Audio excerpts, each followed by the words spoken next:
does it jog your memory of 2017 of you going in? You think back about that weekend and your speech and how it all went down when you see another induction weekend?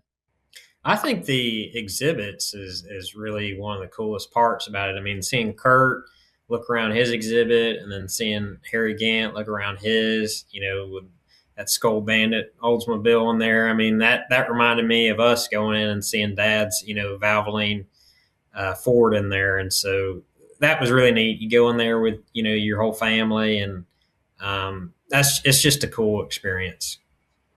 It's the family thing was so cool, and having so many friends and family there and seeing the exhibit was cool. But for me, the highlight of the whole thing was, Ray Dillon was there, Ron Neal was there, um, Jerry Gunderman was there. It just goes on and on and on. The list of people that were instrumental that I would have probably never made it to NASCAR without, that didn't become super famous or NASCAR that much in NASCAR. So um, for me, it was my last chance to say thank you to the fans and to the people that made it happen. And of course, Jack Roush, and of course, even Rick Hendrick, who was responsible for over 10% of my win total, but it was just meaning so, it meant so much to me to be able to read off, how much my mother, how much my dad, how much these guys that most NASCAR fans don't know about, that were instrumental in building my foundation. Are you nervous giving a speech like that? How long was your speech also? I was real nervous because it was my last chance that I'll ever have, last biggest chance, the big stage. So I did the bullet points for what I wanted to say, and then I turned that over to Kevin Woods, who had been my longtime PR guy that was really good, and he you know organized it and got it kind of written out, and I timed it, and it was 15 minutes. And I usually won't rehearse a speech. They always want you to rehearse your speech. I want my speech to be the first time it's ever been done, first time it's been said. I don't want anyone to hear it until I say it. I don't know why. It's just, it's one of those things I'm peculiar about.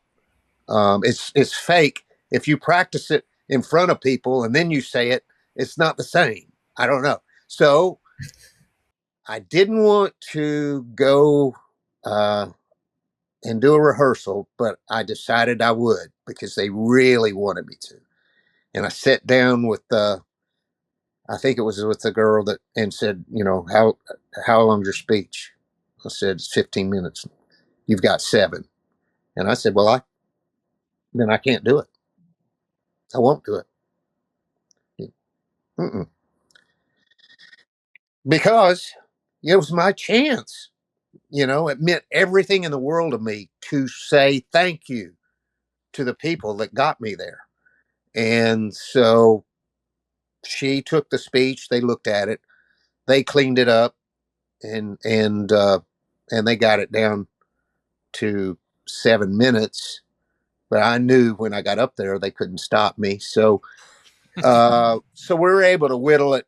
I think I delivered somewhere around 11 minutes, and I got everything in there. They did a good job of streamlining lining it so that I could still get. Uh, but I practiced it a lot. It meant the world to me. I did not read the speech; it was from memory.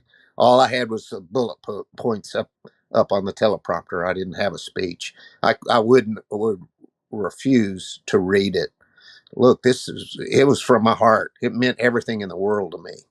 My entire career, rode on these people's back.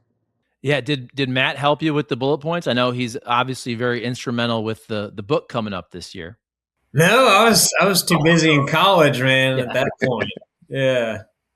Yeah, I was still, I wasn't that far from, I hadn't been retired that long. So, I was still in the hang of doing things like that and making speeches at the banquets, and, the NASCAR banquets and stuff. So, um, I knew what I wanted to say, and Kevin got it organized, and sort of filled in all the blanks, and then NASCAR media tuned it up, and then I didn't have one written out. I just had them put the bullet points up, and I knew, each bullet point. I knew everything that I wanted to say, and I had it all, pretty much memorized. So yeah, it was very stressful. It meant I couldn't screw it up. It meant the world to me. And how about being a part of an all-star class that year? Benny Parsons, Rick Hendrick, yourself, Raymond Parks, and Richard Childress. That's quite the lineup. It was pretty cool to be going in with those guys. It was amazing. It was really the time of my life. It was so great. Had so many friends come in and family, and it was the crown jewel of my career.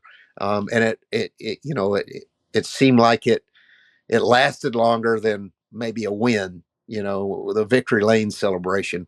This seemed to linger, and it's still. I remember it vividly. I don't remember victory lane of any of the wins that vividly.